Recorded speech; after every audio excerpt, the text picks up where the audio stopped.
So now before I move on and talk about the cons, the bad things, let's talk about the camera first, because as usual the camera has some good things and bad things as well. So it's the camera. And now I'm not going to show you the camera interface right now because that would take even more time, but if you want to see the camera interface, click right over here, guys. This is the unboxing video of this phone in which I showed the whole camera interface. So if you want to see that, click right over here. So first of all, let's talk about the picture quality, guys, and the quality of the pics is just plain average. Now this phone does have 13 megapixel camera, laser autofocus, low light mode and all that, but the picture quality is just plain average. Even when I clicked pics in broad daylight, the picture quality was just average. When I zoomed in a bit, they were all grainy and they had snow in them, even in broad daylight. So that's pretty, disappointing. And there are like more things I want to tell you about. If you click pics with flash from a close range, the pics tend to be a bit yellowish from the sides. This problem was there in many other phones, in previous phones that I reviewed, and this problem is there in this phone as well. However, when you take pics from a distance with flash, like a distance of around 8 or 9 feet and even beyond that, then pics are all fine. You don't see that yellowish stuff. But when you take pics from a close range, you do see that yellowish thing all around the pic. Let me try and give you an example, guys. Let's see if I can show you that.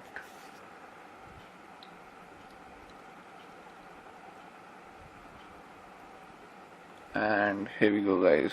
Look at this area. I don't know if you guys can see it in the camera or not, but yes, let me show you some previous thing. Now look at this. This is the wall of my room.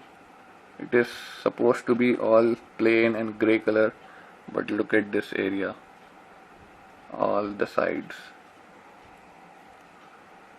There we go. And this is the original color of the wall, guys. And look at this. You can see this mark right over here, and look at this. So yeah, if you're gonna take pics from a close range with flash, this is what you're gonna get, and that's really disappointing, guys. But there are some good things as well, such as the customization options that this camera app offers. All the modes and settings, as you can see, all these modes and all these settings, there are like hell lot of settings, guys. Trust me on that. You can customize almost everything in this camera. And there's one thing that I want to show you, the beautification mode. There's something specially for girls. Girls, if you are watching this, this is the phone for you if you want to take selfies. Now in this beautification mode, I'm going to give you an example. Let's take a pic of this girl in the newspaper, guys. Now as you can see, everything is on 0 right now. So this is going to be all natural, just how the pic is right now. Here we go. Oops, let me turn off the flash. There we go. So let's click it one more time. Here we go. And now I'm gonna take the pic with the customizations over here, and skin tone,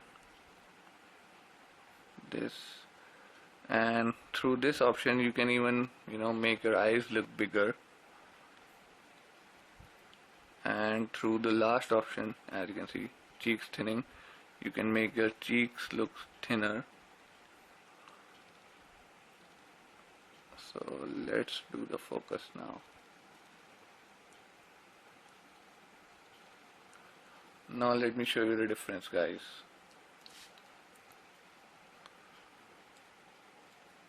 Did I click? Here we go. Now this photo is with the beautification mode, everything, and this is the normal. Now you can clearly see the difference, guys.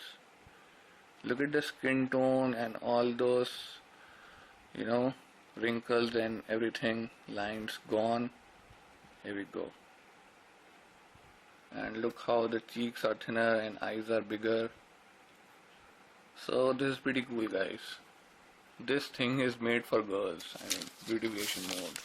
Plus there's one more bad thing about the picture quality. When you turn on the camera and go in broad daylight, and as you can see, it's trying to focus by itself, but when you go in broad daylight, it doesn't really turn up the brightness and exposure by itself. Even when it's trying to do autofocus and all, you have to tap on the screen to turn up the brightness and exposure according to the object in front of you.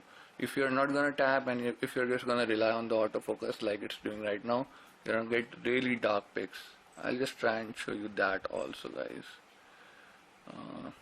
Here we go in the gallery. Let me just show you.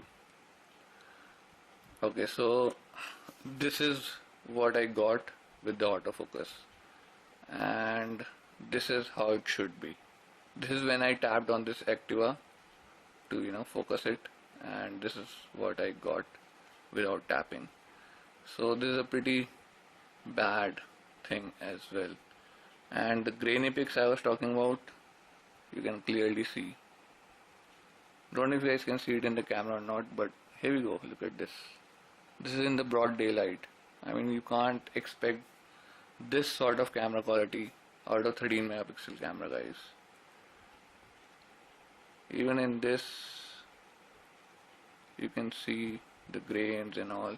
Anyways, I'll do include the sample pictures which you can see now.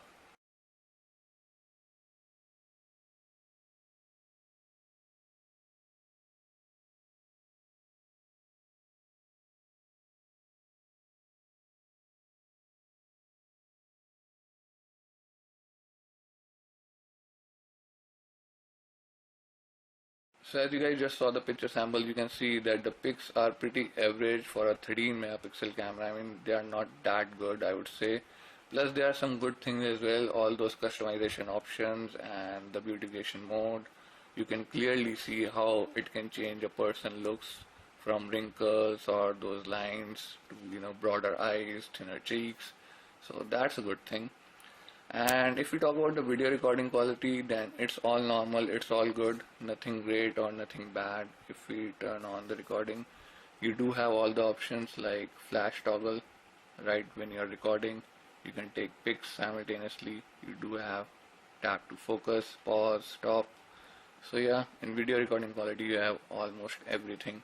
Not almost, you have everything actually. So that's a good thing. So that was the camera part, guys. Now let's move on to the cons part, the bad things. And I could only find 3 bad things in this phone, guys. That's right, only 3. And the first thing that I don't like about this phone is pretty guessable, and that is that there is no backlight in the capacitive keys, as you can see. This is a thing that I mentioned in the unboxing video as well, that I don't like it. I'm not really a fan of the phone which has this sort of capacitive keys which don't have any backlight in them. So that's the first thing that I don't like about this phone. Now the second thing that I don't like about this phone is that it stutters a bit. Not lag, I would say. It doesn't lag, just stutters a bit here and there. Not regularly, just once in a blue moon, but it does. So that's the second thing. Though I tested some games on this phone, some little games like Dead Trigger and all that, they were all smooth and no lags, nothing at all. But just here and there in some applications, some some scrolling and all that, sometimes it does stutters, does jitters a bit. So that's the second thing that I don't like. And moving on to the third thing is that this phone does gets really heated up while using in direct sunlight. I mean, not usually, but if you are doing heavy stuff like taking photos in direct sunlight, or using the camera for a long time, recording video, or doing something heavy on the phone in direct sunlight, so it gets really hot. It was literally burning in my hand. Now there is no CPU temperature sensor in this phone, else I could tell you. I'll just show you. It only has battery temperature, as you can see. There is no CPU temperature, else I could tell you how much temperature was it on at that time. But trust me guys, it was really hot when I was taking the sample pictures outdoors in direct sunlight. But in day-to-day life, it didn't really get hot, not even warm, I would say. I did play some games and watch some videos on YouTube and all that. It just got a little bit warm, like normal warm, like a phone or anything would get in your hand, but nothing unusual. So in day-to-day life, it's all good, nothing unusual. You don't have to worry. but in direct sunlight, if you are doing heavy stuff like camera or something heavy, it does get hot, guys. So that's the third thing that I don't like about this phone. So that was the pros and cons and the camera part, guys. Now let's talk about some general stuff. And the first thing I want to tell you about is the loudspeaker, the quality and the loudness. Now, as I said in the unboxing video, the quality of the loudspeaker is just really great, guys. The treble, the vocals and everything is crystal clear, guys. Really clear loudspeaker. But however, it's the volume which is just decent and average. It's not that loud. However, you can tweak that through this equalizer which I just showed you, Audio Wizard. You can go in the vocal or movie to make it go a bit louder, and you can even tweak the equalizer according to it. Like you can turn up the vocals and treble, or according to your needs. So you can tweak the volume little bit, not that much. So the loudspeaker is decent enough, I would say. Nothing to worry about. The quality of the loudspeaker is really great. And the second thing I want to tell you about is that this phone does have LED notification light right over here on the top, as people were asking me. So yes, it's there. You don't need to worry about it. The third thing, it does have move to SD card option. You can move your apps, games to SD card. So again, no need to worry. Last thing, it also has USB on the go, guys. So again, no need to worry. So that's pretty much it for right now, guys. This was the honest review video of the new Asus Zenfone 2 Laser. If you have any question, comment, suggestion, I missed something, you wanna ask me something, put it in the comments down below. I will try my level best to help you out. And if you like this video, like my content, make sure give it a thumbs up and share with your friends. That would help me a lot, guys. Plus, you can also catch me on my Facebook page to ask me questions over there and to know my current and upcoming activities. The link of that page will be in the description below, so go and like me there as well. And again, thank you for watching, guys, and please do subscribe to my channel for more upcoming videos. See you next time.